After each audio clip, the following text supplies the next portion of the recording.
En este acto también será entrega de medallas a los miembros de la comunidad universitaria con 20 años de servicio y seguidamente se procederá a la entrega de las placas conmemorativas a los miembros de la comunidad universitaria que se han jubilado recientemente. Tiene la palabra la señora doña Inmaculada Domínguez Fabián, secretaria general de la Universidad de Extremadura.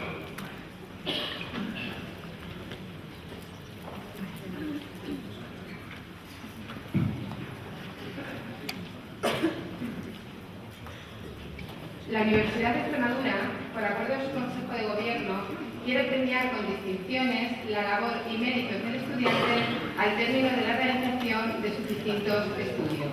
Se entregarán, en primer lugar, las distinciones correspondientes a los premios a los mejores expedientes académicos para seguir con los premios a los alumnos distinguidos y los premios extraordinarios de licenciatura y concluir con los premios extraordinarios de doctorado. A continuación, van a ir siendo nombrados los premiados que se acercarán al estrado para recoger el diploma acreditativo de su distinción. La mesa.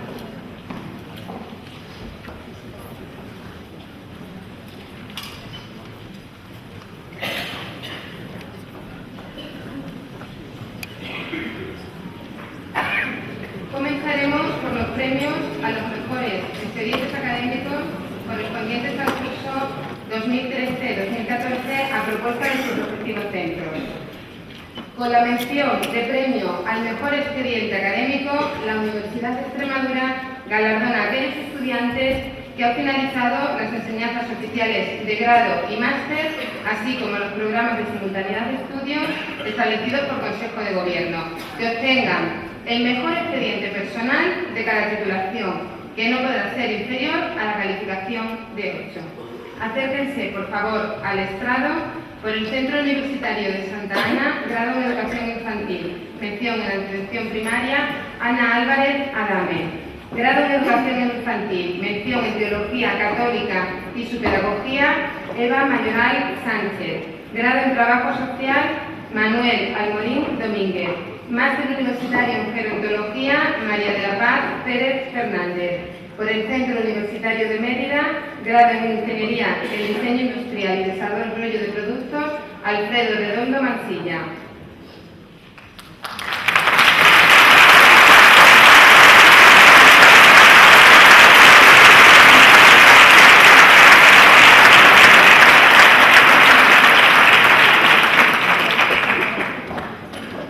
Grado en Ingeniería en Geomática y Topográfica, Águeda Jaramillo Fernández.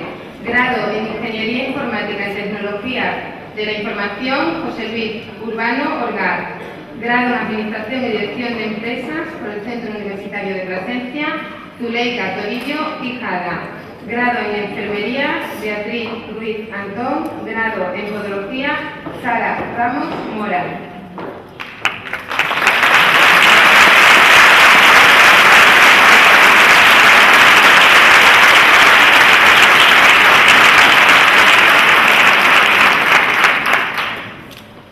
Facultad de Enfermería y Terapia Ocupacional, grado en Enfermería, Clara Leno Díaz.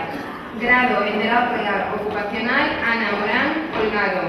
Máster Universitario en Investigación en Ciencias de la Salud, especialidad en Actualización en Atención Sociosanitaria, Virginio García López. Por la Facultad de Estudios Empresariales y Turismo, grado en Administración y Dirección de Empresas, Javier Barriga Rey. Grado en Turismo, Mónica Luz García Acera.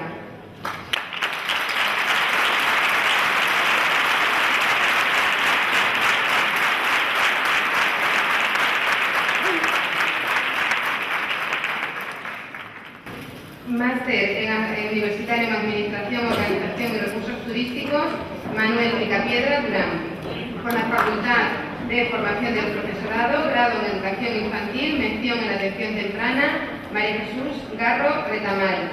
Máster Universitario en Formación en Portugués para Profesores de Enseñanza Primaria y Secundaria, Álvaro Terrón Sánchez. Máster Universitario en Formación del Profesorado en Educación Secundaria, especialidad Ciencias de la Salud, Natalia Alba Dionisio Flores. Máster Universitario en Investigación en Ciencias Sociales y Jurídicas, especialidad Ciencias de la Educación, Santiago Mendo Lázaro.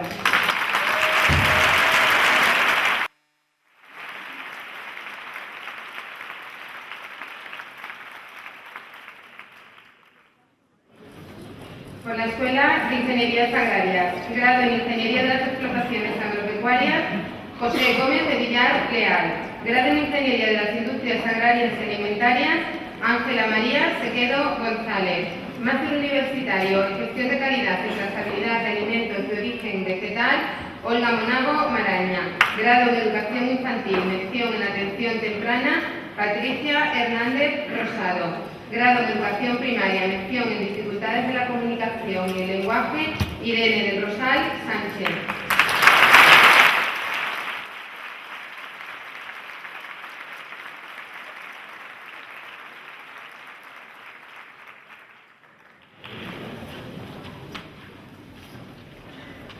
Por la Facultad de Educación, grado en Educación Primaria, mención en Lenguas Extranjeras, Verónica García Bermejo. Grado en Educación Primaria, mención en Necesidades Específicas de Apoyo Educativo, Irene Duarte Rodríguez. Máster universitario de Investigación sobre la Enseñanza y Aprendizaje de las Ciencias Experimentales, Sociales y Matemáticas, María Jesús Fernández Sánchez. Máster universitario en Formación del Profesorado en Educación Secundaria especialidad en Economía y Empresa, María Piedad Mancebo Martínez. Máster universitario en Formación del Profesorado en Educación Secundaria, especialidad en Educación Plástica y Musical, Gloria Grajera Pérez.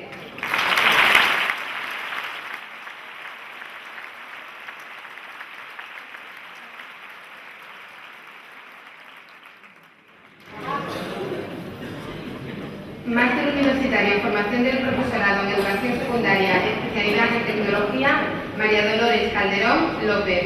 Máster universitario en Investigación en Ciencias Sociales y Jurídicas, especialidad en Psicología, María Paula Machado Osado. Por la Facultad de Ciencias del Deporte, grado en Ciencias de la Actividad Física y del Deporte, Santos Villafaina Domínguez. Máster universitario en Investigación en Ciencias Sociales y Jurídicas, especialidad en Ciencias de la Actividad Física y el Deporte, Daniel Collado Mateo. Por la Facultad de Ciencias de la Documentación y la Comunicación, grado en Comunicación Audiovisual, Jonathan Díaz Chamizo.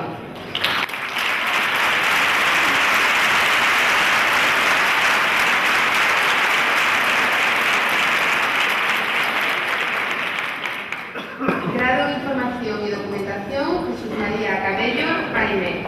Máster universitario en Investigación en Ciencias Sociales y Jurídicas, especialidad en Documentación y Comunicación, Gloria Durán Pilar. Grado en la Escuela Politécnica, grado en Edificación, Nayara María Trejo Aires. Grado en Ingeniería Civil, Construcciones Civiles, Victoria Montero García. Grado en Ingeniería Civil, Transportes y Servicios Urbanos, Lara Sánchez Morante.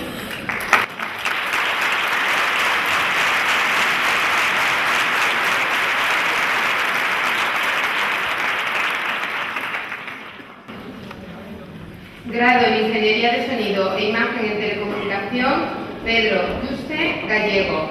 Grado en Ingeniería Informática en Ingeniería de Computadores, Mercedes Eugenia Paoletti Ávila. Grado en Ingeniería Informática en Ingeniería del Software, Juan Diego Martínez López. Máster universitario en Ingeniería de Telecomunicación, Juan Luis Campón Mozo. Máster universitario en Ingeniería Informática, Fernando Macías Gómez de Villar.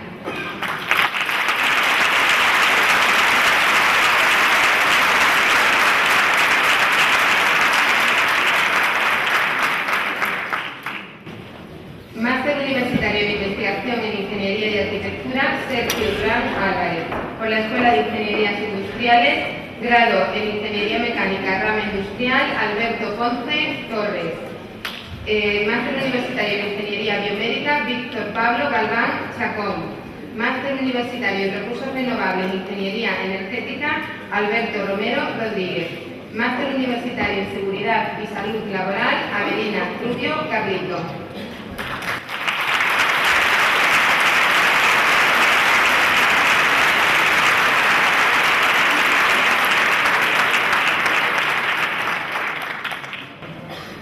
Por la Facultad de Veterinaria, grado en Veterinaria, Isabel María Guijarro Torbisco.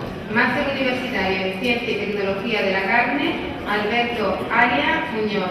Máster universitario en Investigación en Ciencias de la Salud, María del Rocío Iglesias Parro. Por la Facultad de Ciencias Económicas y Empresariales, grado en Administración y Dirección de Empresas, Raquel Rodríguez Amaro. Grado en Relaciones Laborales y Recursos Humanos, Pilar Castillo Pijerro.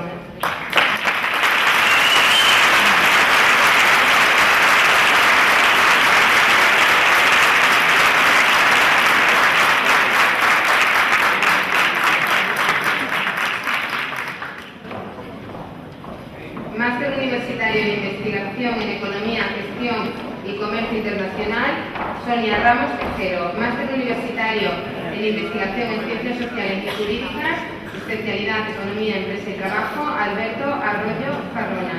Plan de Formación de Simultaneidad de Estudios, Administración y Dirección de Empresas y Derecho, Jonathan Jesús Romero Román. Por la Facultad de Derecho, grado en Derecho, Gema Moreno Escribano. Por el Máster Universitario en Investigación en Ciencias Sociales y Jurídicas, especialidad en Derecho, Francisco Javier García Martín.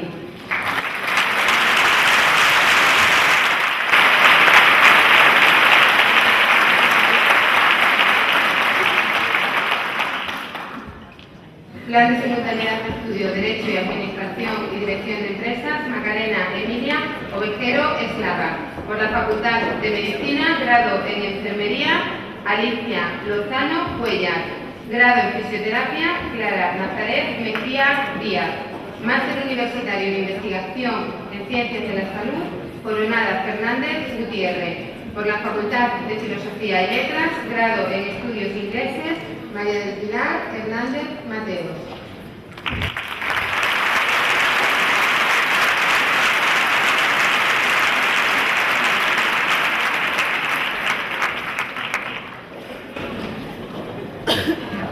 Grado en Filología Hispánica, Alberto Escalante Barona.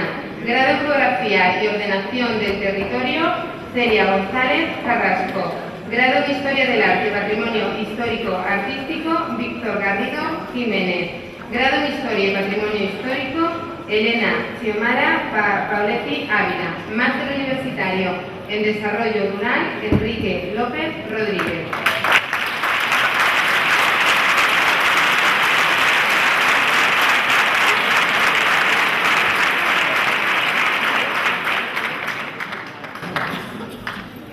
Máster Universitario en Formación del Profesorado de Educación Secundaria, Marta Martín Guigele. Máster Universitario en Investigación en Artes y Humanidades, Luis Javier Conejero Mango.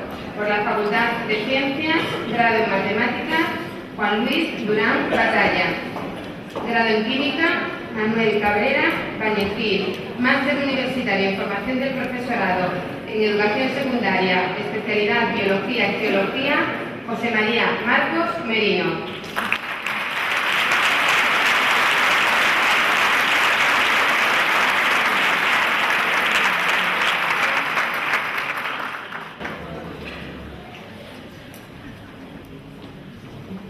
Máster Universitario en Formación del Profesorado en Educación Secundaria, especialidad Física y Química, Jairo Mena Sánchez. Máster Universitario en Investigación en Ciencias, especialidad Biología, Alfredo Simancas Sánchez. Máster Universitario en Investigación en Ciencias, especialidad Química, Ana María Chávez Aguero. Máster Universitario en Química Sostenible, Sergio Rojas Buzo.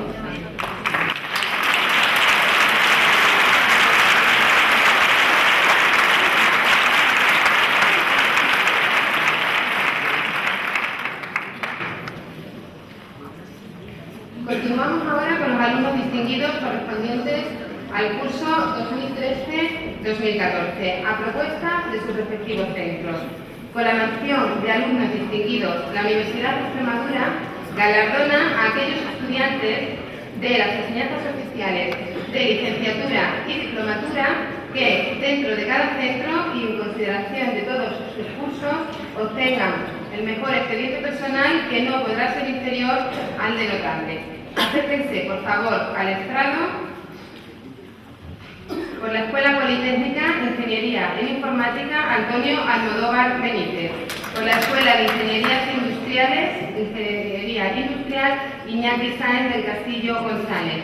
Por la Facultad de Medicina, licenciada en Medicina, Sara Marcos González.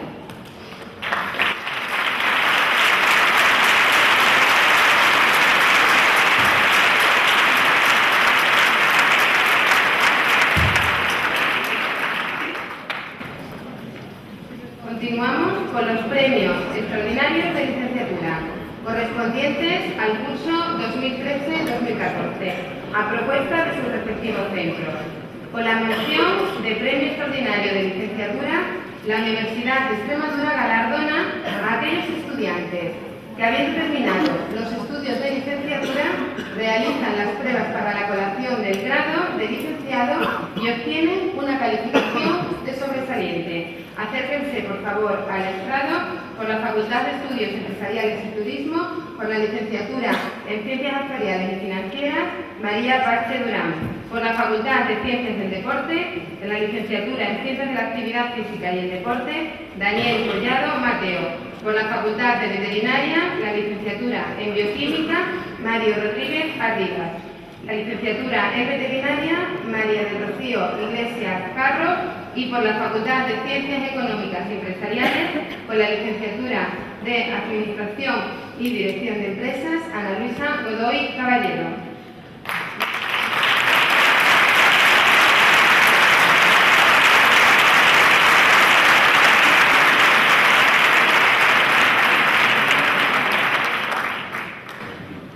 Por la Facultad de Filosofía y Letras, la licenciatura en Filología Inglesa, Luis Javier Conejero Magro.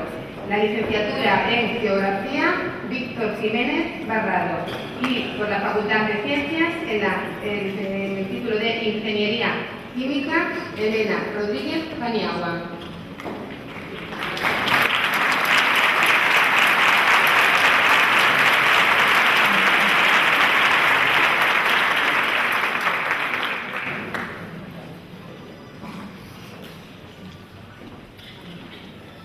Finalmente, nombramos a los estudiantes distinguidos con el Premio Extraordinario de Doctorado correspondiente al curso 2013-2014, a propuesta de la Comisión de Doctorado.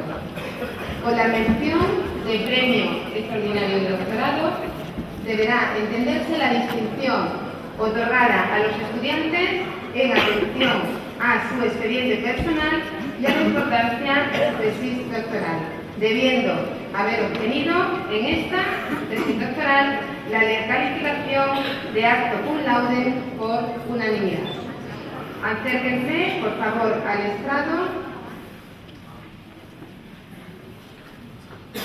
Por el campo de conocimiento biomédico, Natalia Alba Dionisio Flores, Javier Espino Palma, María de los Ángeles Galán Ladero, Ángela María García González, Ana Hurtado de Llera.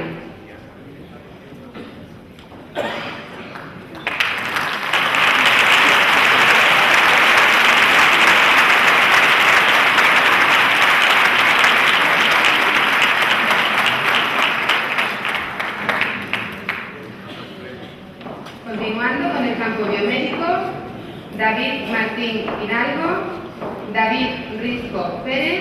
Por el campo científico, Abraham Rodríguez Cano, Ana María. Por el campo social, Ana María Campón Cerro, Antonio Castaño Blanco.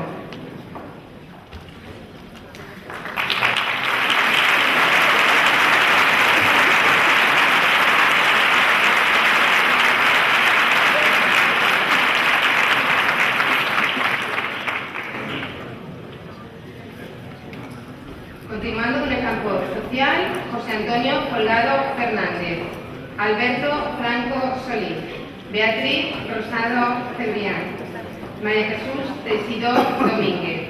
Por el campo técnico, Sergio Bernabé García.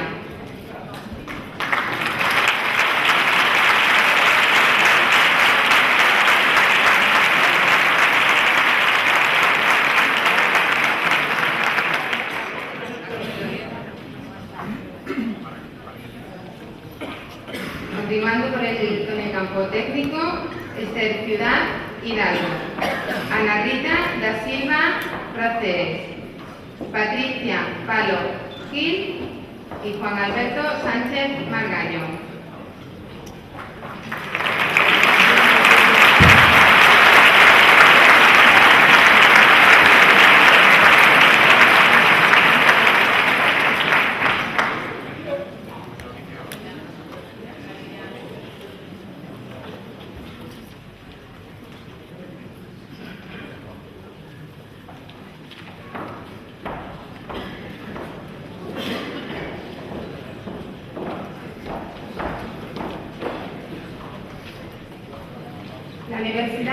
Extremadura, en este acto solemne, quiere hacer entrega de las distinciones honoríficas a los profesores a los que se le ha otorgado el premio a la excelencia docente y el premio a la trayectoria docente de excelencia.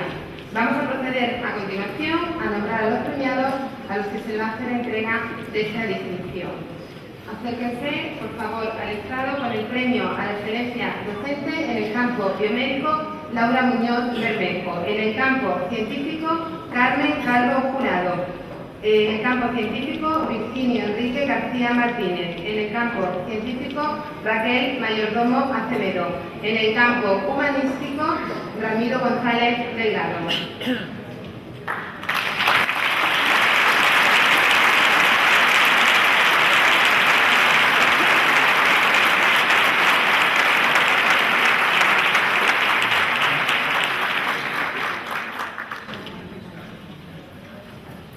En el campo social y jurídico, Laura Trinidad Alonso Díaz; en el campo social y jurídico, Antonio Chamorro Mera; en el campo social y jurídico, Juan Pedro Fuentes García; en el campo social y jurídico, José Maldonado Escribano; en el campo técnico, Francisco Zamora Polo.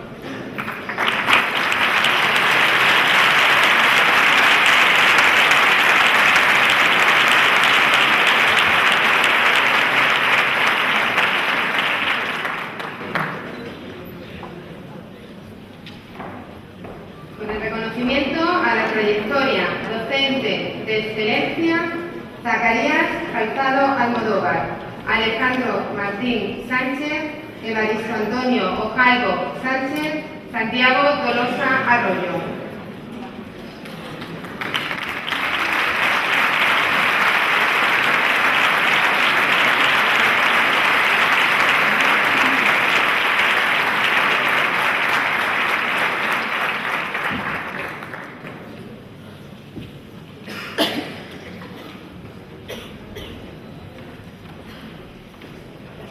La Universidad de Extremadura quiere entregar en este acto solemne el certificado concedido por la Agencia Nacional de Evaluación de la Calidad y la Acreditación a las enseñanzas oficiales impartidas en la Universidad de Extremadura, que han sido evaluadas y encontradas conforme con las normas y directrices establecidas en la documentación vigente del programa Audit para el diseño y desarrollo de sistemas de garantía interna de calidad de formación universitaria.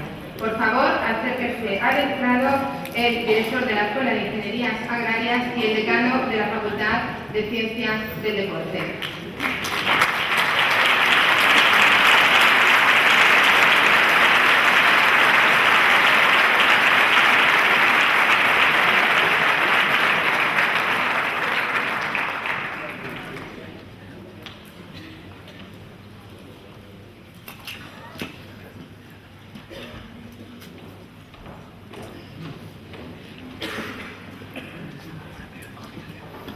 La Universidad de Extremadura, en este acto solemne, quiere reconocer la labor desarrollada por los miembros de la comunidad universitaria que cumplieron en el desempeño de sus funciones, tanto académicas como no académicas, durante el año natural de 2014, 20 años de servicio. Vamos a proceder a continuación a nombrar por orden alfabético a las personas que recibirán esta mención. Acérquense, por favor, al estrado. José Pablo Blanco Carrasco, José Manuel Cabezudo Artero, Manuel Calderón Godoy, María Esperanza Calderón Villalba, Juan Antonio Carrillo Norte.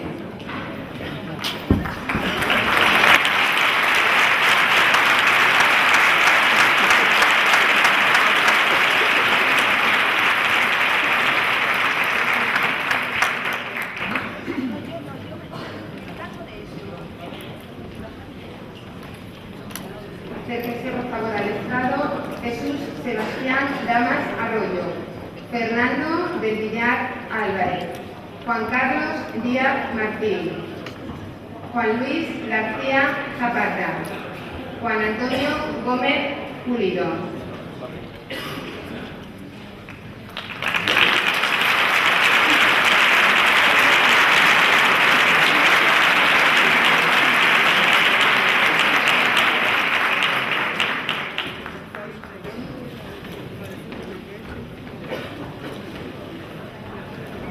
Acérquense, por favor, al estrado Isidro González Calatrava, Teresa González Montero, Sergio Ibáñez Godoy, Vicente Pablo Terrero Bote, Kiko Francisco León Guzmán.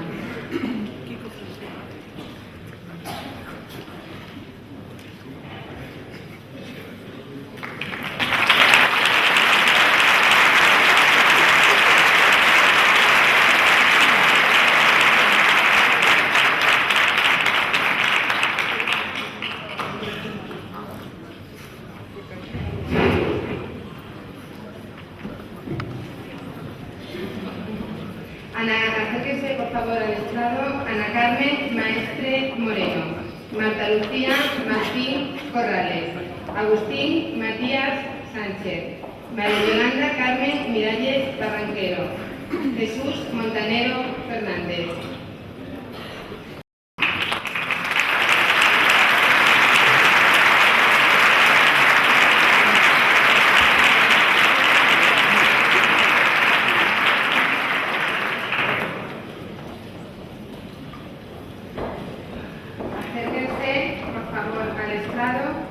Margarita Pérez Pulido, Damián Pizarro Riola, María Josefa Reyes Barragán, Florentino Sánchez Bajo, Manuel Jerónimo Trinidad Martín.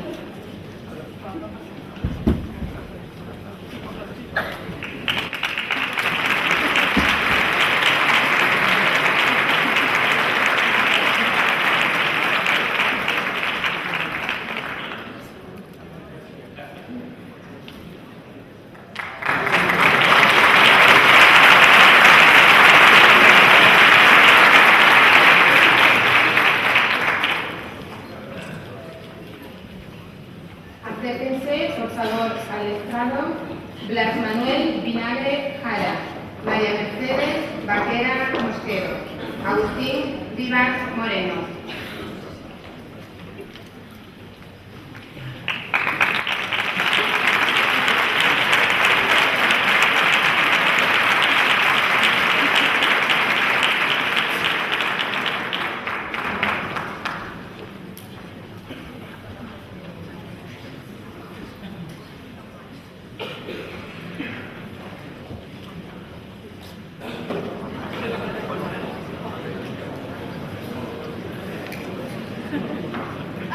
La Universidad de Extremadura, en este acto solemne, quiere hacer la entrega de una placa conmemorativa a los miembros de nuestra comunidad universitaria que se han jubilado durante el año 2014. Vamos a proceder a continuación a nombrar por orden alfabético a las personas a las que únicamente el señor rector entregará esta placa. Acérquense, por favor, al estrado Carlos Alonso Muñoz.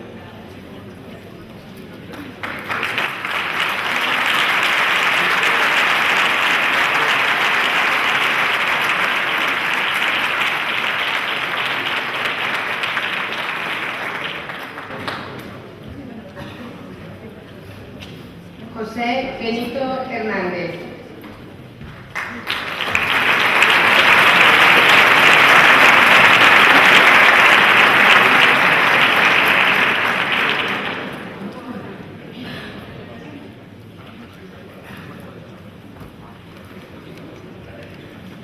Juan Antonio Fajardo Barriga.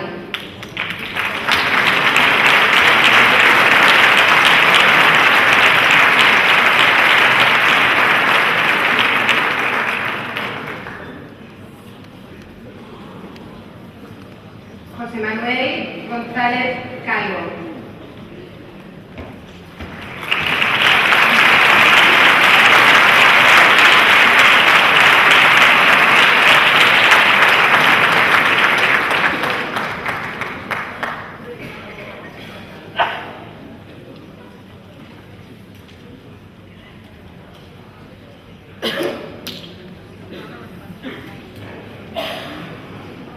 Alberto José Herrera Tejada.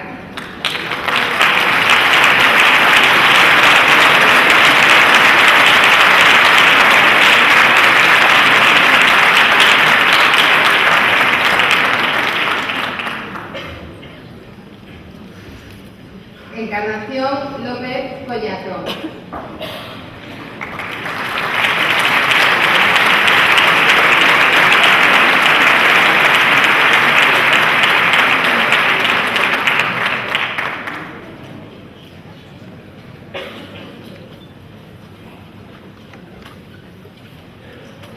Jacinto Martín García.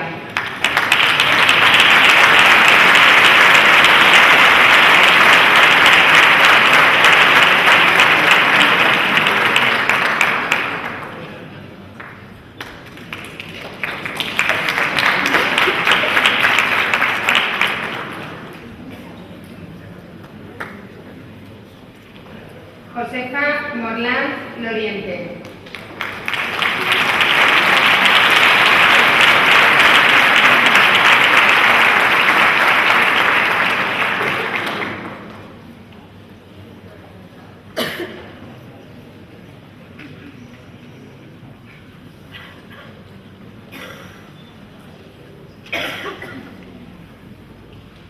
Ángel Pinedo Sánchez.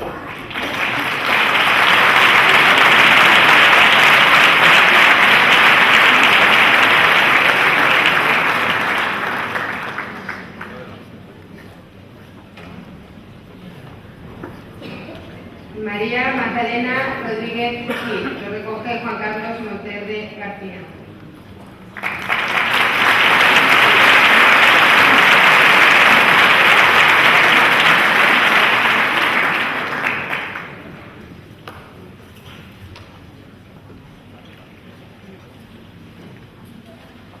José Rosado Pizarro.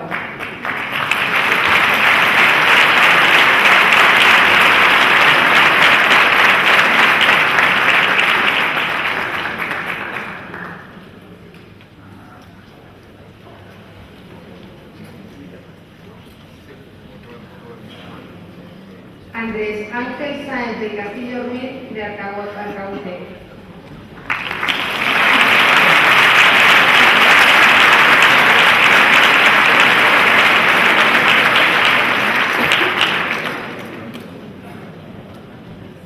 Celedonia Simón Sánchez.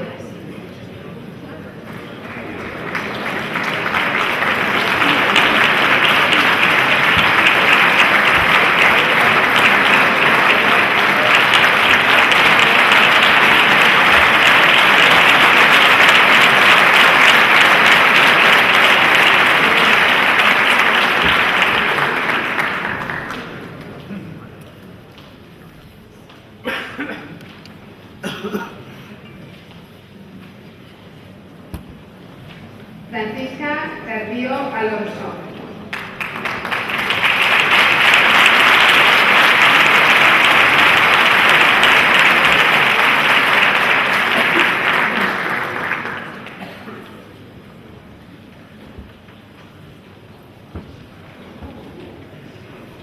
Carolina Tejero Vidal.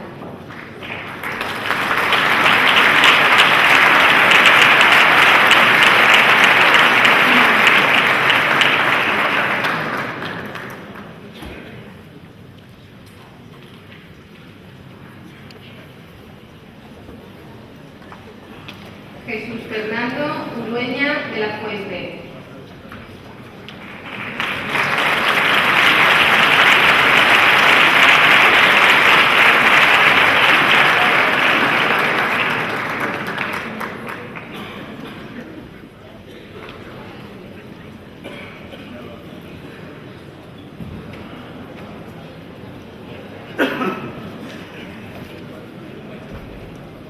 Florencio Vicente Castro.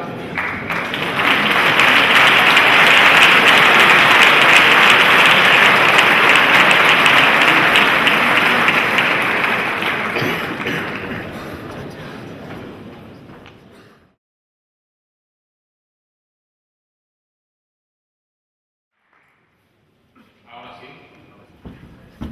tiene la palabra el profesor Lucas Domínguez Rodríguez, catedrático de Sanidad Animal de la Universidad Complutense de Madrid, para pronunciar la conferencia titulada Veterinaria de Salud Pública y Gestión de Salud.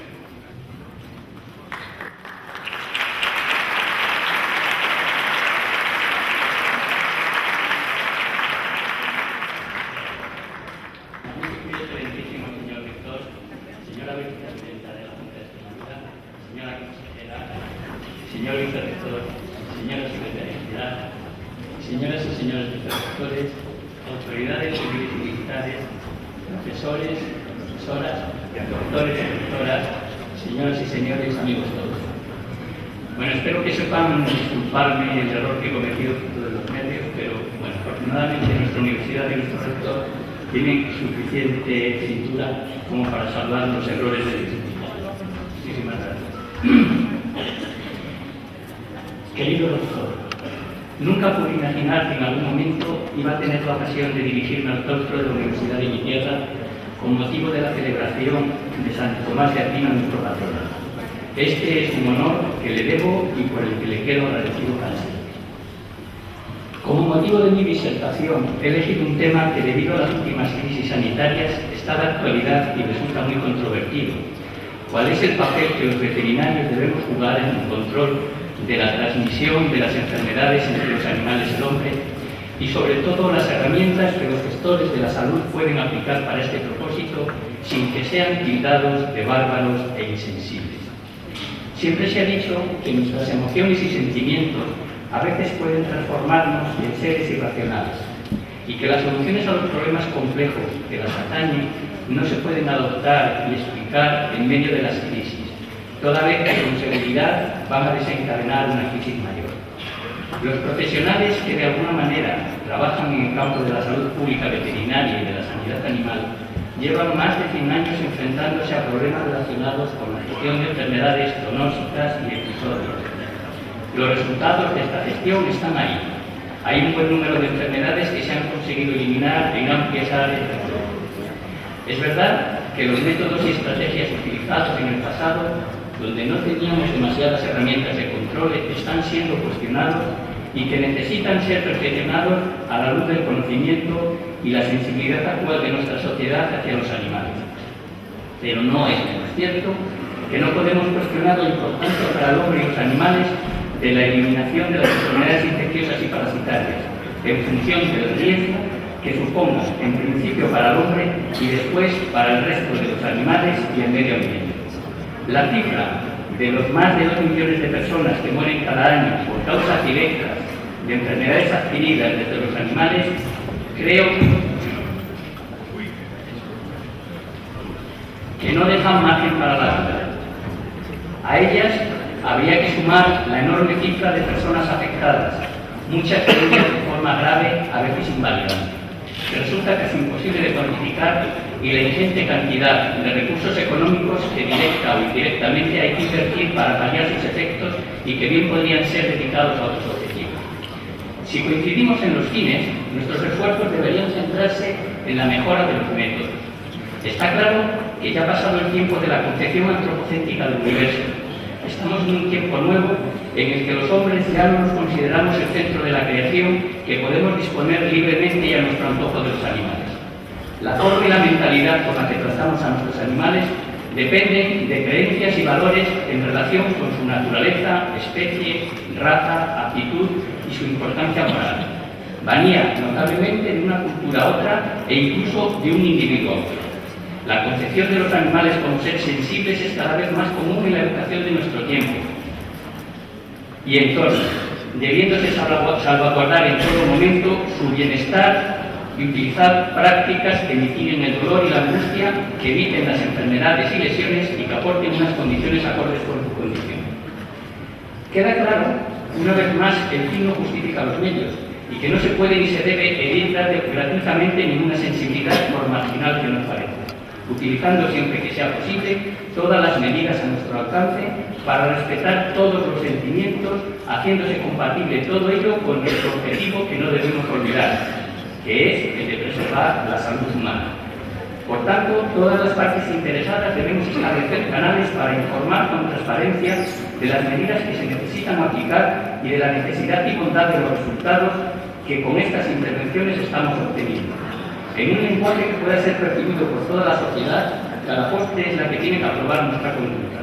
Así, quizá aportando datos científicos, podamos contribuir a que se celebre el debate sobre esas actuaciones y que realmente se comprenda, valore o al menos se respete la labor que como agentes de salud pública estamos haciendo. Esta vocación de la profesión veterinaria no es nueva en nuestro país y se entronca con la revolución que supone la creación de las escuelas de veterinaria y la moderna concepción de la profesión, hechos que se producen entre finales del siglo XVIII y durante el siglo XIX, en un crisol con un magma en el que bulle una enorme intensidad científica, con el descubrimiento de muchos de los más importantes agentes patógenos que en aquel momento afectaban a la humanidad y que ahora se culmen con la aceptación de la teoría microbiana de la enfermedad y de los postulados. Asimismo, y a pesar de que la idea sobre que las enfermedades pueden transmitirse entre los animales y el hombre es muy antigua, anterior incluso a nuestra era, es en este periodo en el que se llega a la constatación incontrovertible de que las enfermedades infecciosas y parasitarias pueden transmitirse libremente entre los animales y el hombre, aceptándose que para evitar su impacto en el hombre resulta imprescindible controlarla en los animales y sus productos. Fruto de esta percepción, y ya en épocas tan tempranas como 1837, antes de que los trabajos de Pasteur dieran a la luz, según indica el profesor Rodríguez Herri, los veterinarios españoles jugaron un papel primordial, siendo Madrid pionero al encargar a los veterinarios la inspección sanitaria de los alimentos de origen animal. En esta línea de pensamiento, este nuevo concepto de enfermedades compartidas es acuñado por primera vez en una publicación científica bajo el término zoonosis por el médico alemán Rudolf Virchow, en un trabajo publicado en 1855. Aunque este investigador es mucho más conocido por sus aportaciones en el campo de la biología celular, Virchow tuvo la genialidad de ligar la medicina humana y veterinaria en lo referente a las enfermedades transmisibles, a través de esta denominación que ha tenido desde entonces un enorme éxito y que se redefinió 100 años más tarde por un comité de expertos mixto FAO-OMS, como aquellas enfermedades e infecciones que se transmiten de forma natural entre los animales vertebrados y el hombre y viceversa. Esta definición, con ser muy acertada, no contempla realmente el papel que los animales pueden tener en la salud humana. Así, según esa definición, la malaria o el dengue, por ejemplo, no serían zoonosis si se utiliza el criterio de transmisión de vertebrados a animales humanos. Tampoco lo sería el síndrome de inmunodeficiencia adquirida. Sin embargo, se trata de enfermedades en las que los animales juegan o han jugado un papel crucial. Malaria y dengue necesitan un animal invertebrado para que se transmitan y su solo control sería suficiente para eliminarlas.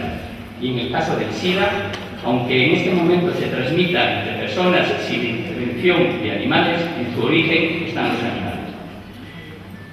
Efectivamente, las barreras entre enfermedades animales y humanas son ficticias.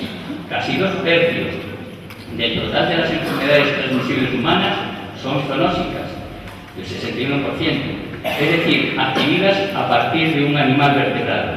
Y además, aproximadamente 3 de cada 4, el 77% de las enfermedades emergentes humanas, son también zoonósicas o han tenido su origen en los animales. Por tanto, considerando la salud desde una perspectiva global, humanos y animales compartimos demasiadas cosas, y especialmente enfermedades. No cabe ninguna duda, pues, que no podemos enfrentarlas por separado. Uno de los primeros recuerdos que tengo de mi infancia, en Membillera, un pequeño pueblo de Guadalajara, a finales de los años 50 del siglo pasado, es la de mi padre trabajando con el triquinoscopio en una mesa camilla, en el salón de nuestra casa. Sobre la mesa, un cenicero rectangular de latón de color azul oscuro. El cenicero tenía grabado una especie de escudo con 2 animales irreconocibles y la leyenda Igia Pecoris Salus Populi, escrita en letras doradas. También recuerdo haberle preguntado qué significaba.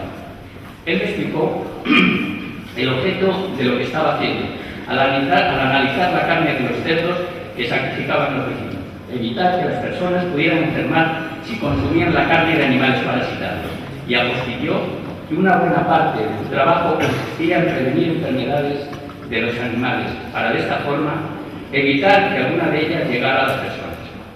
Uno no sabe cuándo le nace la vocación, pero creo que a partir de ese momento mi destino quedó ligado a ese lema del que siempre me he sentido orgulloso. Lema que sintetiza en buena medida la actividad de la profesión veterinaria. Tiene su origen en el escudo que en 1913 se autorizó para ser usado en el uniforme civil de los inspectores de higiene y sanidad pecuaria en puertos y fronteras, y que fue posteriormente adoptado en 1922 por la Asociación Nacional de Veterinaria Española, antecesora del actual Consejo General de Colegios Veterinarios de España. Queda, por tanto, manifiesto que desde sus inicios la profesión veterinaria ha sentido vocación por la salud pública, mediante la higiene aplicada a los animales, esto es, la salud de las personas a través de la prevención de las enfermedades de los animales. Señor rector, para informar a este ilustre claustro, me he permitido, entre los muchos que podría seleccionar, elegir un par de ejemplos acerca del papel que la veterinaria de salud pública ha jugado y está jugando en este momento, preservando la salud humana, analizando los métodos, utilizando y valorando los resultados. Quizá uno de los primeros y mejores ejemplos del papel que los veterinarios han jugado en la lucha contra las enfermedades animales para preservar la salud pública y de los medios de los que se han servido para salvar la vida de millones de personas es el de la lucha contra la tuberculosis. La tuberculosis es posiblemente la enfermedad de la que más personas han muerto en la historia de la humanidad. Actualmente consideramos que un tercio de la población mundial está infectada, esto es, unos 2.000 millones de personas. De estos, un 10% enfermarán a lo largo de su vida, lo que se traduce en más de 50 millones de enfermos nuevos cada año, de los que morirán más de 1 millón al año en los próximos 10 años. De ellos, 50.000 al menos morirán cada año por haberse contagiado a partir de animales tuberculosos. Las descripciones de procesos patológicos que permiten reconocer la existencia de la tuberculosis en los animales ha sido muy frecuente en los últimos siglos, aunque se intuía su carácter zoonótico. Hasta 1902 no se consiguió demostrar taxativamente su evidencia, cuando Rabener consiguió aislar el agente más frecuente implicado en la tuberculosis bovina, Mycobacterium bovis, a partir de niños con meningitis tuberculosa. Previamente, Villemin, en 1868, había postulado el carácter zoonótico del agente causal de la tuberculosis al reproducir la enfermedad tras la inoculación en animales de experimentación. Las vías de transmisión de las bacterias del complejo tuberculosis desde los animales al hombre son la oral, por el consumo de alimentos provenientes de animales enfermos, leche, queso y carne no tratados fundamentalmente; la respiratoria, a partir de animales enfermos; y la directa por contacto con mucosas heridas del material infeccioso, siendo las formas clínicas más frecuentes de la tuberculosis zoonótica las presentaciones extrapulmonares, a saber, la afección granulomatosa de los linfonodos cervicales, las tuberculosis intestinales, en articulaciones, las meningitis tuberculosas e infecciones cutáneas, sin descartar, por supuesto, las presentaciones pulmonares. Actualmente es cierto que la tuberculosis humana de origen zoonótico en los países desarrollados se sitúa entre el 1 y el 2% de los casos totales de tuberculosis, gracias a la práctica generalizada de la pasteurización de la leche, de la inspección veterinaria de los productos de origen animal y el establecimiento de programas de control de las enfermedades en los animales. En estas circunstancias, la transmisión desde los animales prácticamente se ha reducido a cero y la mayoría de los casos diagnosticados se deben a reactivaciones de procesos antiguos en personas infectadas antes de la generalización de los programas.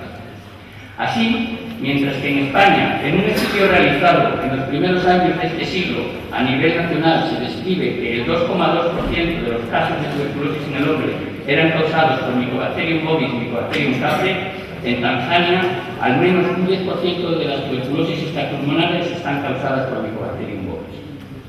Por tanto, la tuberculosis debida a Mycobacterium bovis y capre es una enfermedad humana, todavía relevante en aquellas regiones en las que la tuberculosis bovina no está sujeta a planes de control, en las que, a pesar de las terapias hoy disponibles que no existían en el pasado, se produce una situación parecida a la que existía en Estados Unidos a primeros del siglo XX, donde 2 de cada 90 personas morían por tuberculosis transmitidas desde los animales, o a la que existía en Gran Bretaña, al inicio de los programas de erradicación en los años 30 del siglo pasado, cuando hasta un 6% de las muertes por tuberculosis eran por tuberculosis zoonosis.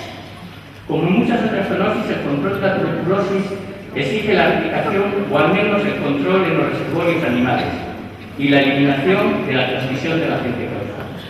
Aunque hubo algún intento por parte de algunos países europeos como Finlandia para controlar la enfermedad en los bovinos, el primer país que se plantea erradicar esta enfermedad de forma seria fueron los Estados Unidos de Norteamérica, pioneros, como en tantas ocasiones, en uno de los mejores ejemplos de cómo debe abordarse el control de las enfermedades zoonóticas en los animales y que con el tiempo resultó el inicio de una verdadera veterinaria de salud pública y un modelo a seguir, en el que se rompieron muchos tabúes y que desafortunadamente no fue seguido en Europa hasta muchos años más tarde. Así, gracias a los informes de la británica Royal Commission on Tuberculosis, producidos en 1895, acerca de la contagibilidad del bacilo bovino y posteriormente en 1898, acerca del peligro para la salud humana de los productos derivados de los animales enfermos de tuberculosis, llevaron a considerar las lecherías, carnicerías y establos como zonas de riesgo potencial para la salud pública, prohibiéndose la venta de leche y carne provenientes de vacas infectadas. Con toda esta información, en 1917, Estados Unidos implanta un controvertido programa de erradicación con la oposición frontal de los dueños de los animales, basado en el diagnóstico de la tuberculosis con tuberculina y el sacrificio obligatorio de los reaccionantes positivos, sin una compensación total de las pérdidas a los ganaderos. Esto representó un concepto muy novedoso, ya que los dueños de los animales infectados sufrían una expropiación basada en criterios de salud pública. Los resultados y las cifras de este programa todavía hoy nos parecen ingentes. Entre 1917 y 1940 se aplicaron 400 millones de dosis de tuberculina y se sacrificaron casi 4 millones de animales de una cabaña en datos acumulados de 66 millones. Esta medida fue complementada con la obligatoriedad de pasteurizar la leche, iniciada en 1895 en Estados Unidos, pero prácticamente inexistente al inicio del programa, y que cubría ya en 1936 aproximadamente el 98% de la leche consumida en las grandes ciudades. A partir de este momento, la pasteurización de la leche en particular y la higienización de los alimentos en general han sido consideradas como uno de los éxitos de la salud pública más importantes de la historia y uno de los avales para continuar y profundizar en la inspección y control de alimentos, que ha hecho posible reducir significativamente la diseminación de enfermedades. El programa tuvo un enorme éxito. En 1941, la prevalencia había descendido desde el 5%, 10% en el ganado lechero, a menos del 0,5%. La tuberculosis humana de origen zoonósico era prácticamente inexistente. Los ganaderos, en principio muy reluctantes, habían percibido unos retornos económicos estimados 10 veces superiores a la inversión. Y lo que es más importante, se estima que el programa permitió entre 1917 y los años precedentes a la Segunda Guerra Mundial salvar más de 25.000 vidas al año. En lo que hace referencia a España, las primeras actuaciones de lucha contra la tuberculosis bovina se inician a principios de los años 50. En 1965 se establece un Plan Nacional de Lucha contra la Tuberculosis y la Brucelosis bovina, centrado principalmente en los principales núcleos de vacuno lechero del norte y centro de España. Fue por fin, tras la entrada de nuestro país en la Comunidad Económica Europea, cuando en 1987 España presenta un programa de erradicación acelerada. Actualmente trabajan en este programa, más de 2.000 veterinarios. Se han realizado más de 200 millones de pruebas diagnósticas e invertido más de 500 millones de euros, solamente en gastos directos del programa, habiéndose sacrificado casi 200.000 bovinos. Las cifras evidentemente son cuantiosas, pero gracias a este esfuerzo hemos podido rebajar la prevalencia en nuestra cabaña bovina desde cifras próximas al 20% que teníamos en nuestros rebaños en los años 50 a valores del 1%. Hemos reducido la cifra de las tuberculosis humanas de origen animal a valores prácticamente residuales y muy importante, nuestros ganaderos pueden comerciar con sus animales y sus productos libremente en todo el mundo gracias a la existencia de este programa. La pregunta que en este momento nos podemos hacer es: ¿ha merecido la pena tanto esfuerzo en personal, vidas de animales y dinero? ¿Y merece la pena que continuemos este esfuerzo con seguridad por otra década más? La respuesta es fácil. Sin lugar a dudas, sí. Caso de no hacerlo, tenemos ejemplos para saber con toda seguridad lo que va a pasar. Reino Unido fue uno de los primeros países europeos en introducir los programas y los planes de control voluntario. En 1935, el 40% del ganado bovino en Gran Bretaña presentaba lesiones compatibles con tuberculosis. Tras iniciar el programa de control basado en el análisis de todos los animales mediante la prueba de tuberculina y el sacrificio de los reactores con una compensación económica, al principio se hizo de forma voluntaria y después obligatoria a partir de 1950, con este programa se consiguieron reducir notablemente la tuberculosis en los años 60, hasta hacerse prácticamente inexistente en los años 70. Sin embargo, la relajación del programa en los años 80 ha conducido a una situación parecida a la que tenían en los años 50, o la que teníamos en nuestro país cuando en 1987 iniciamos el programa, y con unas cifras de incidencia 6 veces superiores a las que actualmente tenemos en nuestro país. Y lo que es peor, están comunicando ya datos acerca del contagio de personas a partir de los animales. Este es uno de los casos en el que se ha demostrado claramente que la minusvaloración de los servicios veterinarios de salud pública que el Reino Unido practicó en los años 70 y 80, con una profesión veterinaria volcada casi exclusivamente en la vertiente de la práctica clínica, han producido, además del mencionado problema del descontrol de la tuberculosis, algunas de las crisis de salud pública más importantes del siglo pasado, como por ejemplo la de cefalopatías congénitas. En compañía, el panorama es prácticamente idéntico. Muchos son los ejemplos que podríamos estudiar en este entorno. Quizá el más ejemplarizante sería el de la rabia, enfermedad humana de origen exclusivamente animal, que no se transmite entre humanos y de la que todavía mueren en el mundo 50.000 personas al año.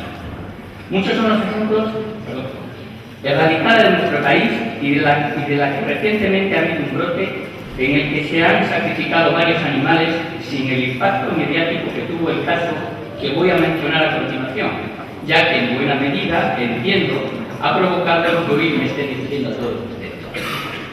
El pasado 6 de octubre de 2014 se confirmó el diagnóstico del primer caso clínico de enfermedad por virus del ébola adquirido en España. Al contagiarse una trabajadora de salud del Hospital Carlos III de Madrid, que atendió a un misionero enfermo repatriado de Sierra Leona y fallecido el 25 de septiembre. La enferma convivió con su mascota al menos 5 días durante la fase activa de la enfermedad. Como en toda crisis sanitaria, se estableció un árbol de decisiones en función de los datos epidemiológicos disponibles, la situación del animal, el análisis del peligro y los condicionantes asociados que permitieron la evolución del riesgo existente. La Consejería de Sanidad de la Comunidad de Madrid realizó una valoración del problema teniendo en cuenta la opinión de expertos en sanidad animal y salud pública, concluyendo un riesgo no asumible en el cuidado del animal con los medios actualmente disponibles. Se dictó una orden de sacrificio que acompañó a la judicial de retirada del animal de la vida. En el análisis de riesgo realizado se evaluaron todos los condicionantes concurrentes en el caso, pesando en la decisión final los siguientes aspectos. El virus del ébola es un agente infeccioso clasificado en el grupo 4 de riesgo de la Organización Mundial de la Salud, el más alto en base al elevado riesgo individual y poblacional asociado. Esta asignación del virus del ébola se basa fundamentalmente en ser un patógeno que provoca enfermedad grave en hombres y animales, así como en la inexistencia actual de medidas preventivas y terapéuticas plenamente eficaces, lo que confiere a este agente una elevada mortalidad. Esperemos que los ensayos clínicos que se están llevando a cabo con las nuevas vacunas permitan, por el bien de los africanos, rebajar su peligrosidad. Vaya nuestro recuerdo para todos ellos cooperantes que están trabajando en este momento en África controlando la enfermedad. La información disponible reveló que se ha citado La convivencia, como se ha citado, la convivencia y contacto estrecho entre el perro y la paciente durante los 5 días anteriores a su diagnóstico, coincidiendo con una sintomatología de la enfermedad ya instaurada y fase activa de excreción viral. Esto hizo que la exposición del perro al virus fuera muy probable, así como el riesgo de su contagio. En relación a esta especie animal, se sospecha que pueden ser hospedadores del virus, aunque los escasos estudios realizados en esta especie no permiten conocer todos los aspectos relativos a las vías de infección y excreción del virus en estos animales, no pudiendo descartarse en ninguna medida el riesgo de transmisión entre perros y humanos. Los datos disponibles indicaban, según la legislación de la Comunidad de Madrid, que se trataba de un animal clasificable como de una raza potencialmente peligrosa, en situación de desatención y con acceso a la terraza exterior de la vivienda con el consecuente riesgo para los vecinos. Actualmente en nuestro país no existen instalaciones que permitan el estudio del animal y su diagnóstico en las condiciones de seguridad requeridas que cumplieran con los requisitos establecidos por los expertos de la Comisión Europea.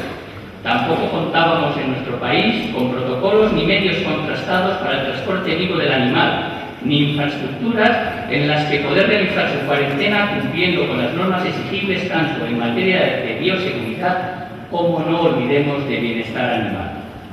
Los integrantes de los equipos que actuaron, en este caso, fueron veterinarios perfectamente entrenados y con protocolos de actuación adecuadamente ensayados en simulacros previos realizados a tal efecto. Durante la acción se priorizaron las normas de bienestar, minimizando el miedo y sufrimiento del animal, con el fin de una eutanasia correcta. La sedación se realizó mediante teleinyección.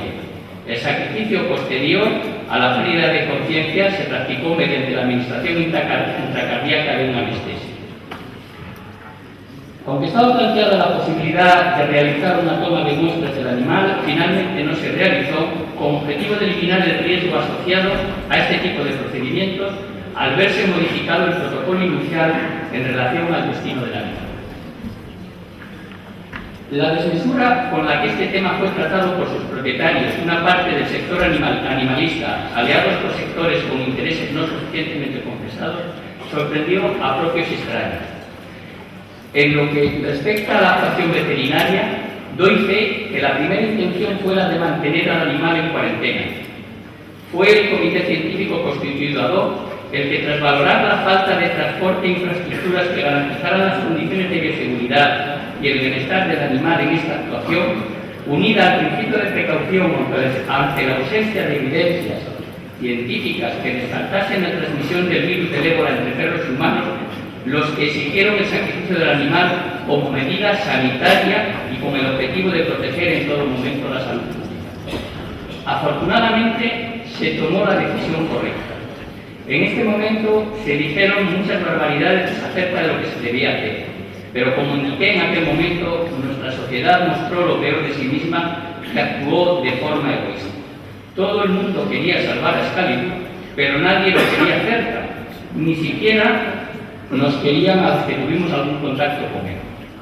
Tampoco nadie pensó en las circunstancias en las que se encontraba el animal, solamente 2 personas lo vimos, ni lo que era esperable que le pudiera suceder, ni en lo que hubiera pasado si por mantener con vida el animal hubiera habido más contagios. En este momento, los países de la Unión Europea nos hemos dotado de una de las legislaciones sobre protección y bienestar animal más avanzadas y garantistas del mundo, que hacen posible la gestión de estas crisis respetando el bienestar y la dignidad de nuestros animales y de sus propietarios a unos niveles impensables hace solamente 25 años. Sin embargo, parece que este cuerpo legislativo no es suficiente para satisfacer al menos a una parte de la población que está dispuesta a llegar mucho más lejos y hacer a nuestros animales sujetos de derecho, planteándose incluso concederles derechos civiles. Además del caso de la mascota, puede ilustrar este fenómeno lo sucedido en Argentina recientemente, con la concesión del habeas corpus a una orangutana del Zoo de Buenos Aires, al determinar un juez que la privación de libertad es ilegal, calificándola como una persona no humana con sentimientos y capacidad para tomar decisiones. Estos dos acontecimientos recientes, acaecidos en dos partes distintas del mundo, aparentemente inconexos, indican que nuestra sociedad, fundamentalmente urbana, se está desvinculando a pasos agigantados del medio rural tradicional y está cambiando sus valores y su percepción al respecto. ¿Podemos considerar ambos acontecimientos como estrambotes aislados e irrelevantes? Está claro que en el primer caso hubo una buena parte de oportunismo, ansias de protagonismo y reflexión e incluso revancha ante cómo se estaba gestionando la crisis. Todo ello mezclado con una buena dosis de falta de información que bien merecería la aceptación de una tesis de sociología y comunicación. Sin embargo, no nos engañemos, existe una buena parte de la población, incluidos parte de la profesión veterinaria, que sin aprobar por completo la radicalidad de las manifestaciones que se produjeron, la contemplan con cierta simpatía, hasta el punto que llegaron a disculpar conductas que podrían tacharse de temerarias. Por tanto, no podemos ignorar este fenómeno y urge establecer un debate sereno en el seno de la sociedad, discutiendo con total transparencia lo que podemos o lo que es más importante, lo que debemos hacer al respecto. De no ser así, antes o después, la próxima crisis agitada por las nuevas formas de comunicación volverá a arrollarnos, nos crispará y dificultará notablemente la toma de decisiones sensatas por parte de unos gestores que no se sienten completamente respaldados para llevar a cabo su dura labor. Tenemos que enfrentarnos a nuestras propias contradicciones. Hay que explicar el enorme coste que ello va a conllevar y el incremento de riesgos sanitarios. Todos contemplaremos con simpatía que un responsable político de una ciudad decida declarar una Carta de Derechos Universales de los Animales pidiendo que allá donde sus dueños no puedan llegar, llegue la administración, preservando a toda costa la vida de los animales. Sin embargo, no podemos caer en la inmadurez de encogernos de hombros y asumir esta aseveración hasta sus últimas consecuencias sin evaluar adecuadamente los costes de este tipo de políticas. La sociedad debe ser consciente que cada vez tiene menos recursos para hacerse cargo de los servicios sociales y sanitarios de su población, que no puede garantizar muchos de los derechos fundamentales de las personas: casa, salud, trabajo, alimentos, educación, y de que quizás no pueda dedicar recursos suficientes a una actividad que, siendo muy loable, distraería los pocos recursos que tiene disponibles para atender a su población.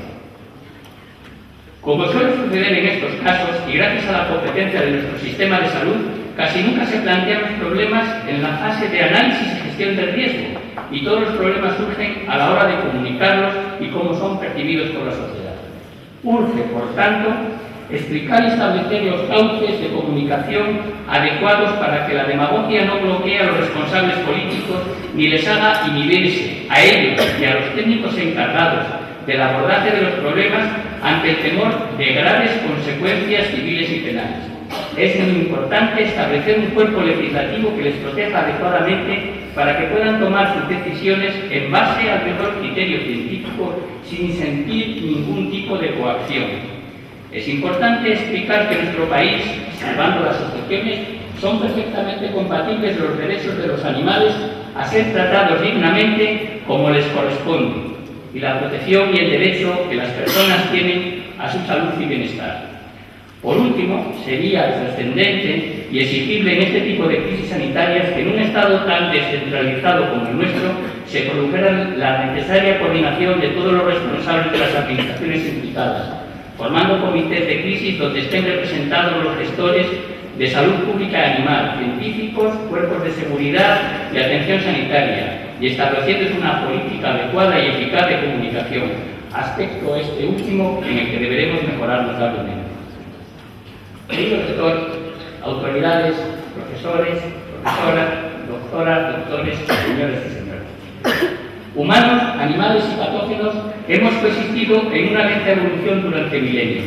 Sin embargo, en los últimos años nuestra sociedad está evolucionando a una velocidad de vértigo. Los cambios introducidos por las recientes tendencias sociales, económicas, institucionales y ambientales están creando nuevos riesgos e intensificando los ya existentes, creando una enorme paradoja que debemos resolver. Espero haberles transmitido que es imprescindible y irrenunciable continuar en el esfuerzo para controlar las enfermedades infecciosas y parasitarias en el interfaz hombre-animal, para salvaguardar la salud humana.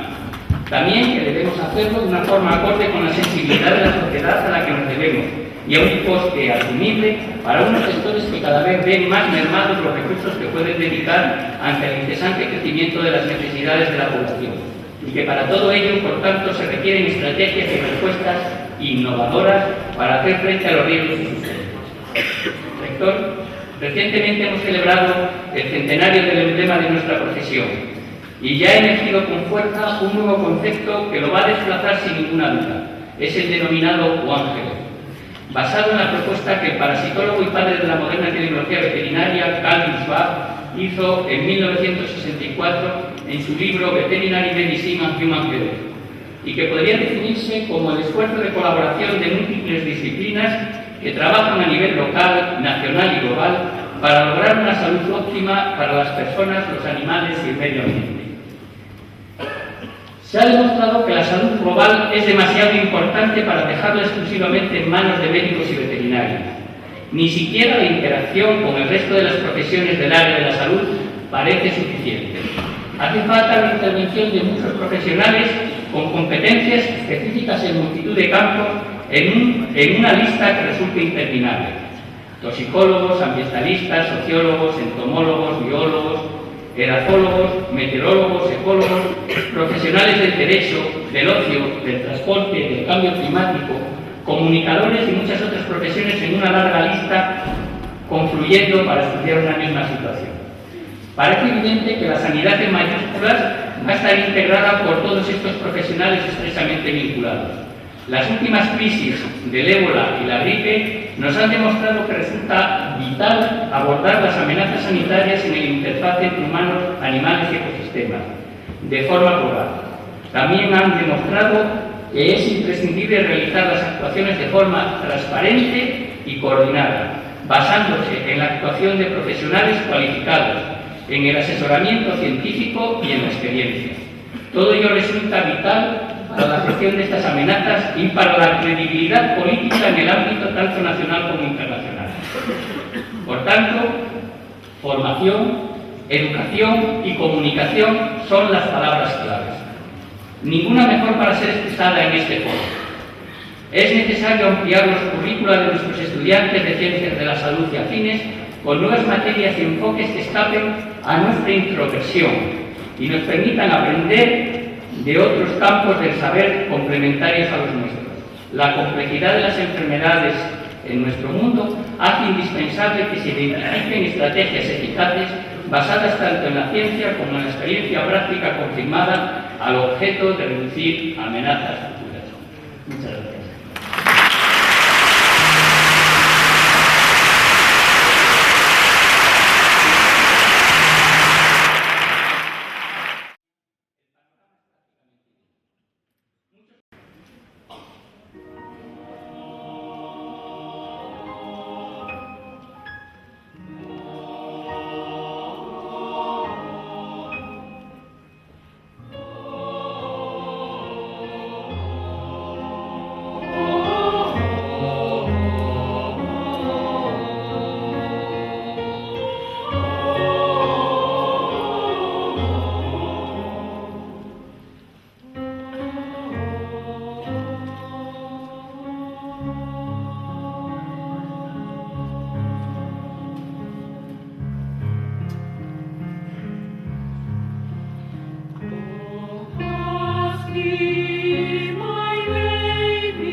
Excelentísima señora Vicepresidenta y portavoz del Gobierno de Extremadura y consejera de Economía, Competitividad e Innovación, doña Cristina Elena Teniente Sánchez, tiene la palabra.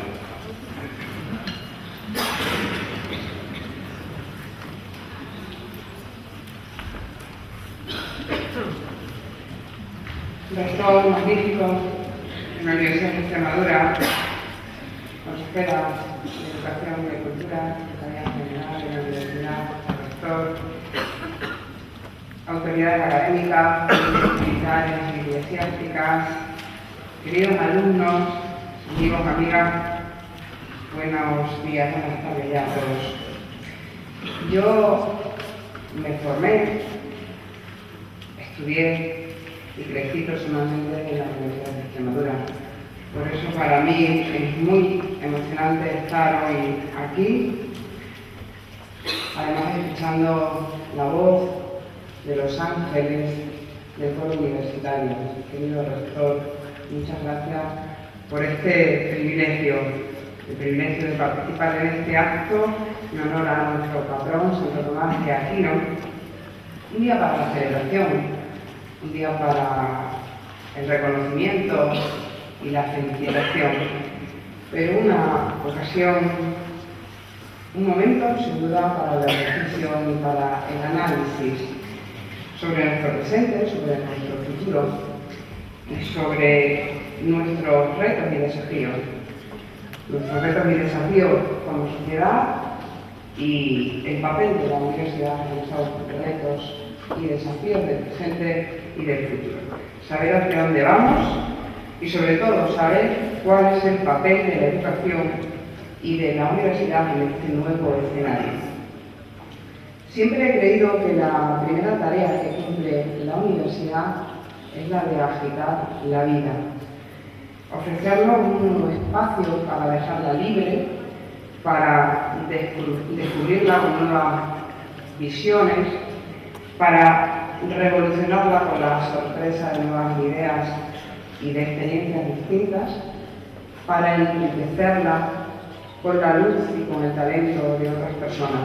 Por eso la universidad es el mejor espacio, el mejor lugar, no solo para hacer fluir el conocimiento, no solo para el desarrollo intelectual y emocional, no solo para encontrar la experiencia y la excelencia, es el mejor lugar para que se active la creatividad entre todos sus actores, porque la creatividad siempre se puede cultivar. Se ha dicho hoy aquí por el profesor Lucas Romero, felicidades por esa magnífica conferencia, que vivimos en un tiempo nuevo y que debatimos también sobre un nuevo escenario económico, social y político, y debemos encontrar nuevas maneras de ver y de entender la realidad. Y cuando soplan vientos de cambio, unos buscan refugio y se ponen a salvo, y otros construyen molinos o despliegan las velas.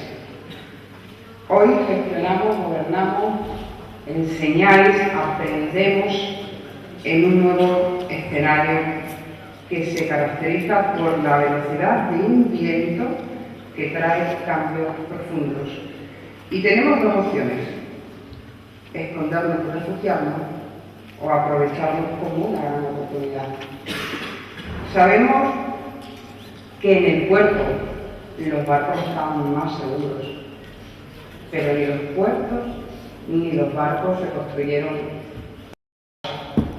Por eso hay que soltar amarras y hay que nadar lejos de los puertos seguros. ¿Y cuál es el papel de la educación y de la universidad en este momento de cambios profundos? La educación hoy siempre está afectada por la realidad que la envuelve, y adaptarla a esos ritmos de cambios tan profundos e imparables requiere una visión analítica, pero sobre todo exigen acción y ambición en las respuestas y exigen también creatividad. Sabemos que son las mentes inquietas las que triunfan, y que son las nuevas habilidades las que definen cambios profesionales emergentes, que son además las estrategias innovadoras y las nuevas tecnologías las que revolucionan las empresas. Han cambiado completamente las reglas, las de la economía, las de todos los sectores, la comunicación, como se ha dicho hoy también aquí, y este proceso dista mucho de haber terminado. Está empezando. Las innovaciones se superponen y se combinan, se retroalimentan, dan lugar a nuevos cambios de las reglas y estimulan la siguiente oleada de cambios. Y este proceso no solo tiene que ver con la innovación, la investigación o el desarrollo tecnológico, es algo mucho más simple. Es, o más complejo, es una nueva forma de interactuar en el trabajo, más rápida y efectiva, es otra dinámica en los equipos, es un cambio en el diseño profesional, es impulsar otros modelos de gestión y de comunicación, otras estrategias que se pueden aplicar en todas las disciplinas, en todos los sectores, en las distintas especialidades. Y todos somos actores proactivos del cambio. No podemos resignarnos a ser simples espectadores. Por ello, el reto de la universidad es el mismo que de nuestra sociedad. Está en su capacidad de abrirse al mundo, en generar un conocimiento que trascienda a la esfera social, en generar nexos de unión con las empresas y con los emprendedores. Está en su capacidad de ser más innovadora. Y me refiero no solo a las materias que enseñan, sino a la forma en que lo hacen y a su funcionamiento. Cada universidad debe competir para posicionarse, para diferenciarse, para aportar valor. Y la clave de esa competitividad está en la especialización. Extremadura ha sido reconocida en Europa por su modelo de especialización inteligente. Y en ese modelo, que ha participado también la universidad activamente, necesitamos a la universidad desempeñando un papel fundamental. Tiene que estar preparada para reforzar nuestro perfil como región especializada e innovadora. Todos sabemos que la universidad tiene que ser el foco de atracción y de creación de saber.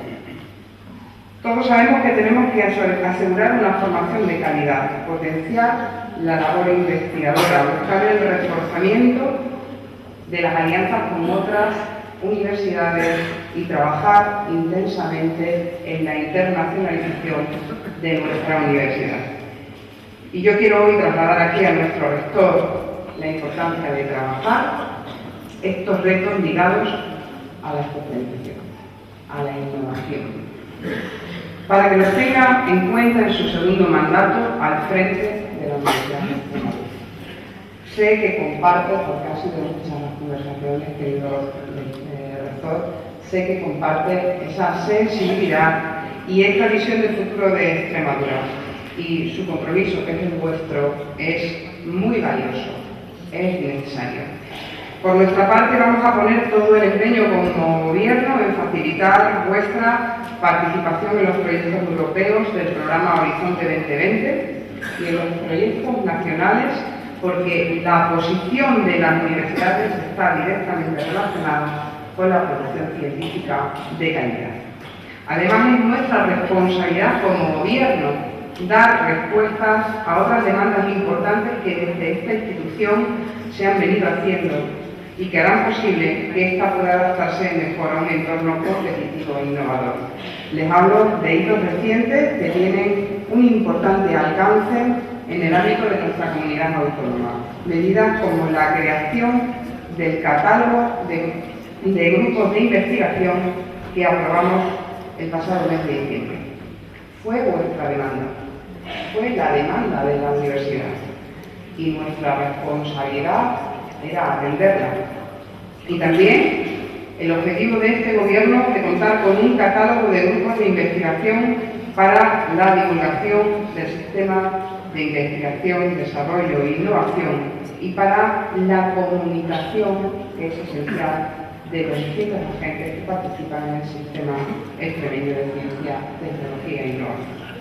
O la implantación del currículum vitae normalizado en I+D+I, una herramienta del siglo XXI, un instrumento para la investigación y un nuevo punto de encuentro entre tecnólogos, investigadores, empresas y la administración.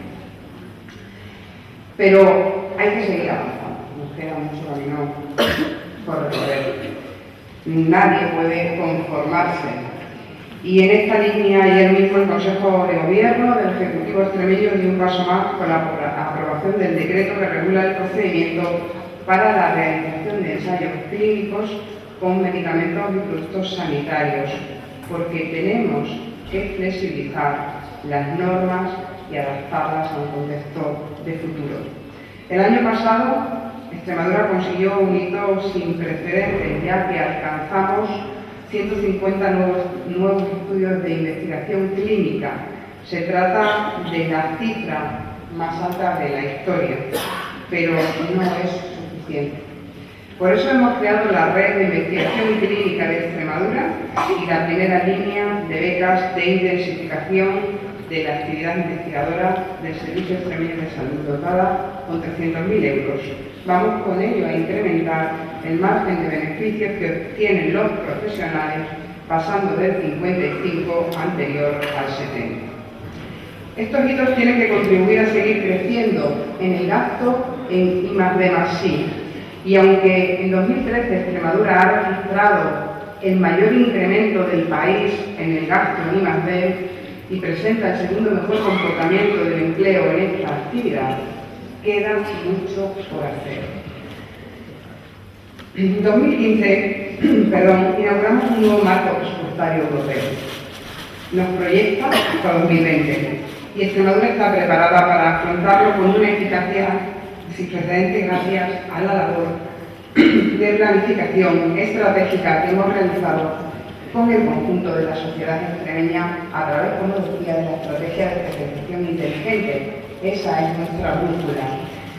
Este trabajo ha sido reconocido y valorado por el conjunto de instituciones europeas y nos proyecta hacia la Europa a la que queremos llegar, porque además conecta con lo que en esencia ya somos. Horizonte 2020 supone el mayor presupuesto de la historia de la Unión Europea para la investigación, el desarrollo y la innovación. Extremadura se encuentra, por sus características, en una posición privilegiada para captar y ejecutar nuevos fondos, pero debemos saber que nuestros resultados en los próximos años dependerán en gran medida de la capacidad que tengamos para ser competitivos y excelentes. Europa, y con ella todas las regiones que la componemos, buscamos nuestro lugar en el mundo y debemos construir y contribuir a los retos sociales de la Unión a través de una investigación excelente que contribuya al liderazgo industrial de todo un continente. En este acto hemos reconocido los méritos académicos de los mejores estudiantes, investigadores, doctores y profesores, pero este reconocimiento quedaría vacío si no estamos trabajando al mismo tiempo para crear nuevas estrategias, nuevos instrumentos y nuevas infraestructuras que nos permitan atraer, retener, desarrollar ese talento a favor de una región más próspera, más vanguardista y más competitiva. Seguiremos apostando, sin duda, por el capital humano, como ya hemos hecho, mediante el decreto de ayudas para la incorporación de investigadores y tecnólogos, o el programa de ayudas para la contratación de recién titulados, o el último, las 100 becas de 50.000 euros cada una para el programa Startup Agrotur. Fue un compromiso del Consejo de Gobierno y ya ha salido el decreto que lo regula. Los beneficios de contenedores de los institutos de investigación, los centros de empresas del Parque Científico y Tecnológico o la futura bioincubadora conectada al Centro de Cirugía de Mínima Invasión, cuyos trabajos técnicos ya están adjudicados y en marcha, deben ser espacios, nuevos espacios llenos de vida y de talento, abiertos a la atracción de empresas tecnológicas y favorables al nacimiento de iniciativas emprendedoras. Y ya termino. Celebramos que la Universidad de Extremadura cuenta ya con 4 décadas de trayectoria en las que ha crecido al tiempo que lo hacía nuestra región, nuestra comunidad autónoma. Hoy día estamos inmersos en el primer curso académico que transcurre tras la aprobación de la Ley de Financiación de la Universidad. Yo quiero felicitar a la Consejería de Educación por el empeño que ha puesto en el cumplimiento de un compromiso del presidente Monago para esta legislatura y que es hoy ya una realidad. Una norma adaptada a los tiempos, a los cambios que ha sucedido en la sociedad extremeña, que garantiza estabilidad financiera, pero sobre todo garantiza autonomía. Y la estabilidad y la autonomía son las mejores garantías para crecer. Sabemos que las políticas públicas deben ajustarse y dar respuesta a los nuevos tiempos, a los retos de la sociedad a la que sirven. Hoy se hace necesario no solo invertir en nuevos espacios, sino coordinarlos, alinearlos y fomentar que los esfuerzos individuales se orienten hacia los retos colectivos. Solo así, apostando por las personas y sus ideas, sobre todo si estas nacen del diálogo y de la colaboración, lograremos alcanzar los objetivos que nos hemos marcado entre todos. Tenemos clara la velocidad del viento. Sabemos que para llegar a donde nunca hemos llegado, hemos de hacerlo a más velocidad y por donde nunca hemos ido. Sabemos también que tener una brújula no nos ha dispensado nunca de remar y de remar con fuerza y además de remar todos en la misma dirección. Ese es nuestro gran reto. Muchas gracias por su atención, felicidades a todos y gracias por el esfuerzo de la Universidad.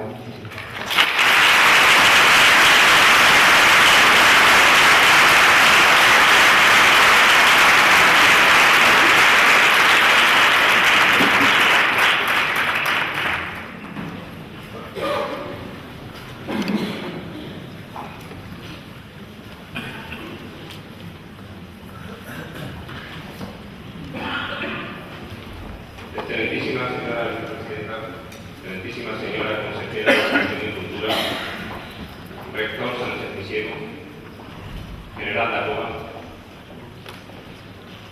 señores miembros del Consejo de Dirección de la Universidad de Extremadura, señor defensor de la comunidad universitaria, excelentísimas e ilustrísimas autoridades, amigos y amigas de la comunidad universitaria, señoras y señores. Pocos viajes han supuesto saltos cualitativos para la humanidad. Es cierto que desde nuestros orígenes hemos estado siempre en movimiento, tratando de avanzar en las tinieblas, con la certeza desoladora de que lo que conocemos es siempre una gota de agua en el mar de lo desconocido, aprendiendo que la mayor grandeza supone reconocer que nos limitamos a gestionar la ignorancia y a aprender del error. Solo sé que no sé nada, recordaba el divulgado axioma de Sócrates. A veces surgen esos momentos que Stefan Zweig calificó como estelares y que marcan un nuevo rumbo durante décadas y siglos. Son viajes extraordinarios, aventuras prodigiosas que nos enriquecen interiormente y amplían horizontes y conocimientos. La conquista del espacio probablemente sea la aventura más formidable que jamás haya emprendido el ser humano. Quizás muchos no recuerden que hubo un primer satélite artificial, el Sputnik soviético de 1957, y 4 años después un astronauta pionero en órbita, Yuri Gagarin. Pero casi nadie ha olvidado la llegada del hombre a la Luna en 1969, hace ya 45 años. Nuestro conferenciante, el profesor Lucas Domínguez Rodríguez, nació en 1955 en Cabezuela del Valle, Cáceres. Es licenciado y doctor en veterinaria por la Universidad Complutense de Madrid, donde obtuvo la plaza de catedrático de universidad en el año 1988. con 33 años. Ha desempeñado el cargo de director del Departamento de Sanidad Animal de la Facultad de Veterinaria de Madrid durante 13 años y de director del Centro de Vigilancia Sanitaria Veterinaria Isabel de la Universidad Complutense. Este centro se ha especializado en la vigilancia de las principales enfermedades zoonósicas y epizooticas de interés en España. Actualmente el centro es referencia de la Unión Europea para varias enfermedades infecciosas. El profesor Domínguez ha dirigido numerosas tesis doctorales y proyectos de investigación financiados tanto con fondos públicos como privados. Ha colaborado en la publicación de más de 200 trabajos de investigación, la mayoría de ellos en las revistas de mayor impacto del año. Trabajador incansable y universitario comprometido, es discípulo aventajado de la Escuela de Microbiología Veterinaria, creada por el profesor Guillermo Suárez, a la que también pertenecemos mi maestro, compañero y sin embargo amigo Santiago Vadillo y quien les habla. Gracias, Lucas, por tu conferencia, tu ejemplo y tu amistad. Un año más, la Universidad de Extremadura distingue a sus mejores estudiantes. De forma sencilla, reconocemos la capacidad y el trabajo de alumnos distinguidos, premios extraordinarios de licenciatura, premios al mejor expediente académico y premios extraordinarios de doctorado. La ADP, excelencia, es uno de los conceptos cruciales de la antigua Grecia. En su forma más general, para algunos sofistas, la ADP es la excelencia o prominencia en el cultivo de la elocuencia. La raíz etimológica del término es la misma que la de aristos, mejor, que designa el cumplimiento de un propósito o una función. La adquisición de la ADP era el eje de la educación del joven griego, siguiendo el ideal expuesto por Isócrates. Recibid nuestra más sincera felicitación, que hacemos extensiva a vuestras familias y amigos. No perdáis nunca la tensión, el esfuerzo y la constancia que habéis demostrado. De poco serviría lo alcanzado si de cualquiera de las múltiples formas posibles no ponéis en práctica vuestros conocimientos. Los mejores profesores nacen o se hacen. Los estudios reflejan que conocen la historia de sus disciplinas, incluyendo las controversias existentes, y esa comprensión les ayuda a reflexionar sobre la naturaleza del pensamiento en su campo, hecho que les permite incluir cuál es el proceso que seguirá el alumno. Así pueden distinguir entre conceptos fundamentales e ideas accesorias. A mi parecer, la cuestión no radica en formar para que los estudiantes superen los exámenes, sino en proporcionar una educación que les influya en su forma de razonar, sentir y actuar. Por la distinción de la excelencia docente y de la trayectoria docente de excelencia, reconocemos a los profesores que dejan huella en nuestros estudiantes. Ellos consiguen que la gratificante tarea de la transmisión del conocimiento encuentre sentido formando a ciudadanos comprometidos, cultos y solidarios. Muchas gracias a todos por vuestro trabajo. No olvidamos que en la página 38 del programa con el que concurrimos a las pasadas elecciones nos comprometimos a reconocer la labor de los investigadores que destaquen en la Universidad de Extremadura. En el mismo indicábamos que su concesión será regulada por la Comisión de Investigación y que se entregarían las distinciones en el acto institucional con motivo de la celebración del Santo Tomás de Aquino. Convocaremos de manera oportuna estas distinciones, que se otorgarán por vez primera el próximo año. Nuestra universidad reconoce el trabajo de las mujeres y hombres que han superado los 20 años de distinción. Sin vuestro esfuerzo, la UES no podía cumplir con sus obligaciones ni prestar sus servicios. Os damos las gracias por formar parte de esta universidad. Día a día contribuís a su mejora y a que todos estemos más comprometidos con el progreso de nuestra tierra.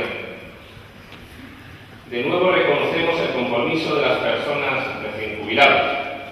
Estoy convencido de que no nos olvidaréis y que continuaréis apoyándonos en la medida de vuestras posibilidades. Seguimos necesitando de vuestra ayuda y consejos.